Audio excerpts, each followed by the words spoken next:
This afternoon it's my great pleasure to introduce the Honourable Christy Clark, Premier of British Columbia. After being sworn in earlier this year, Premier Clark made it her goal to create more jobs in this province. And Premier, with forestry, energy, mining and other exports across the Pacific to China up by over 49% from the last year, we have a lot to be very proud of today. And we know we can count on you to continue to help our exporters grow and prosper in these turbulent times. Ladies and gentlemen, please welcome the Honourable Christy Clark, Premier of British Columbia.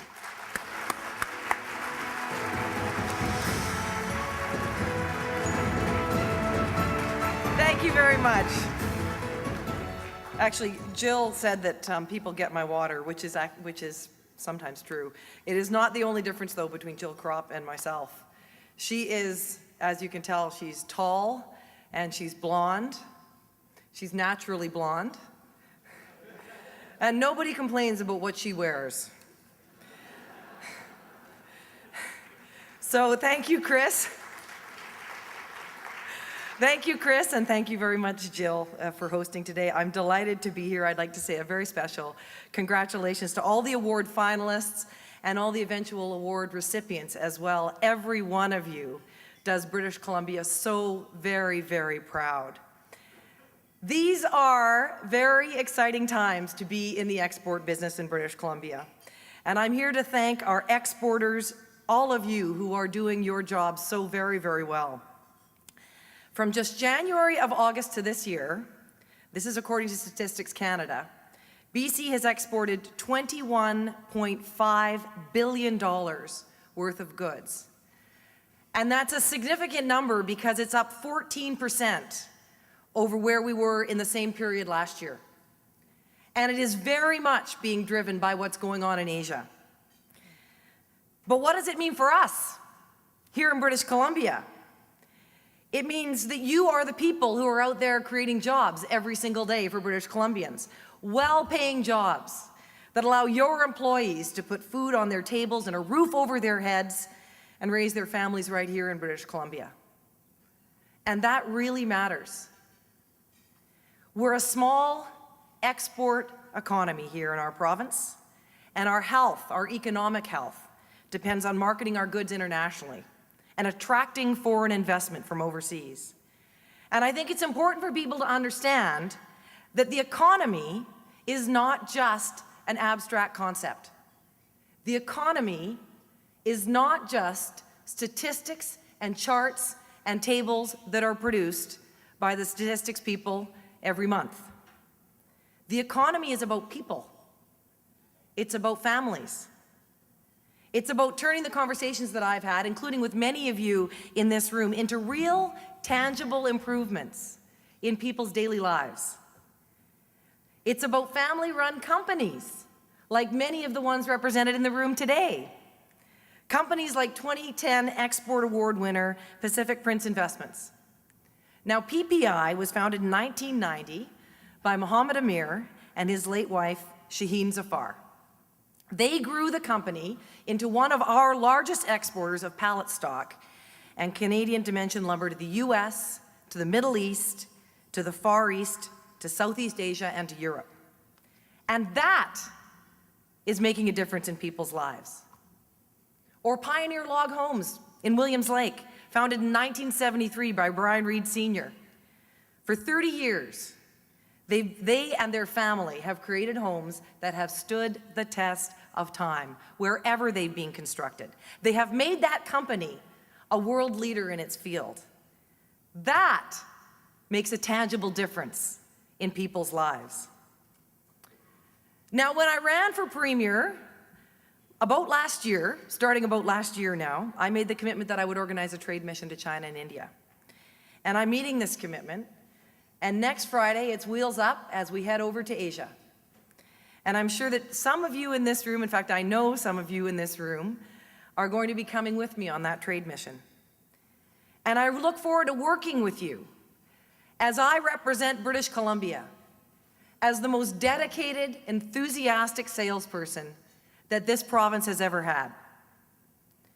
We'll be visiting Shanghai, Beijing, Guangzhou, Delhi, Mumbai, Bangalore, Chandigarh, and Amritsar. The delegation that we're bringing will be the largest delegation that has ever left British Columbia for a mission like this. It is also the most broadly representative of the widest range of sectors of any trade mission that has ever left Canada.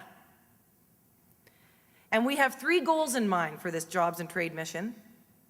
The first one is to strengthen our existing relationships, which so many of you have worked so hard to establish over the last few decades. We also want to open some new doors as well. And we want to set the stage for those future opportunities in China and India that we know will blossom. We have deep historical roots to Asia and India here in British Columbia. For more than a century, people of Asian ancestry have been building our province. And today it's essential that we draw on these relationships to help us do business across the Pacific. Growing trade with Asia is essential for our economic health here in British Columbia. And it's essential if we're going to hope to shelter ourselves from the economic turmoil that we see unfolding worldwide.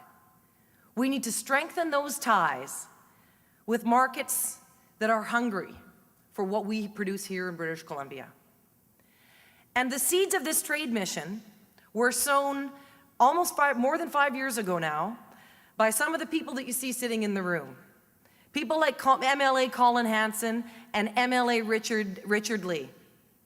Both of them sat in government when the government set out on a specific and concerted course to try and open up China for our BC softwood.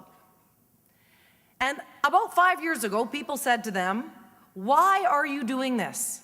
Isn't it just another junket for government?" They did it because they knew that 5 years later we would be seeing some success. I don't know if Richard and Colin imagined we would be seeing quite the success that we are now.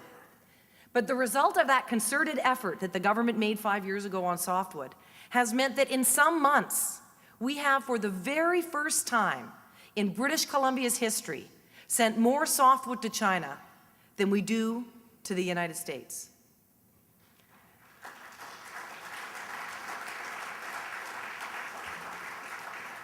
So we need to learn from that example. We need to learn the lesson that was created there and do that for other sectors as well. Strengthen the relationships that we made in the forest industry and continue to grow that market for BC wood producers. But we need to continue to grow the other markets as well and use the model that the government and industry work together to create in forestry. We need to open some new doors for BC. Doors that will support the success of the BC economy and the jobs plan. If we want to grow, we need to take action to bring new investment to our province. And I am determined to be the best salesperson that British Columbia has ever had. I am determined to work from our strengths, to find new partners, to reach out instead of looking inward, to find new dollars to bring into our economy rather than recirculating old ones, to find that first new dollar, introduce it into our economy, and see how it multiplies as it circulates through. That's what you do every day. And I want to help give you more opportunities to be able to do more of that. Because I know this, government doesn't create jobs, you create jobs. But government can impair or enable their creation. And that's what the trade mission is about, trying to enable the creation of more jobs in our economy so that we can make sure that we are building a future for British Columbia families. Now, I know that today we are giving out awards for business. But in the end, I believe the reason that we all care about business as much as we do is because really what we care about is people. And for me, caring about people is really about caring about families. Because if you strengthen the economy, you strengthen families too. We're all trying to look out for the people around us. We're all trying to provide for the people that we love. And that's what I call putting families first. Our jobs plan is about strengthening families. Opening up our market for new exports is about strengthening families. It's about enabling the creation of jobs all across the economy so that families can do better what they should be doing best. Because when you have a job, you can raise your children with the kind of dedication that they deserve. When you have an income, when you don't have to worry about where that next paycheck is coming from month to month, you can instill character and morals and guidance and ethics in your children. And that's what we all want. We all want strong families in this country because strong families build good citizens. And good citizens will assure a great country for all of us for the decades to come. So I want you to know that our tasks are aligned. You're in the business of creating wealth, and in doing so, you're also creating jobs. I'm in the business of hoping to create or enable the creation of good citizens. And in order to do that, I need to enable you to be able to create good jobs. This is why I'm looking forward to this trade mission. I think we have incredible opportunities. We are at the cusp of something very special here, and we shouldn't forget this. Here we are in British Columbia, the closest port by 3 hours than any other port in North America to Asia. Geographically perfectly located. A province with sound fiscal fundamentals, a AAA credit rating, one of the lowest debt to GDP ratios you'll find anywhere on the continent. We have a stable banking system. We're a safe harbor for investment. We have some of the most diverse, culturally diverse communities you will find anywhere on earth. And we have the wealth of natural and intellectual resources that the world needs. This is our time. It is British Columbia's time to reach out and find investment and create a new future for our province. Yes, the rest of the world is struggling, but I think we have a unique chance here to do something that British Columbia hasn't done before, and that's to lead this country's economy, to lead it for the next many decades. If we lose this chance, shame on us, but we're not going to miss it. We're going to take it, because Canada starts here. Thank you very much, ladies and gentlemen. Thank you.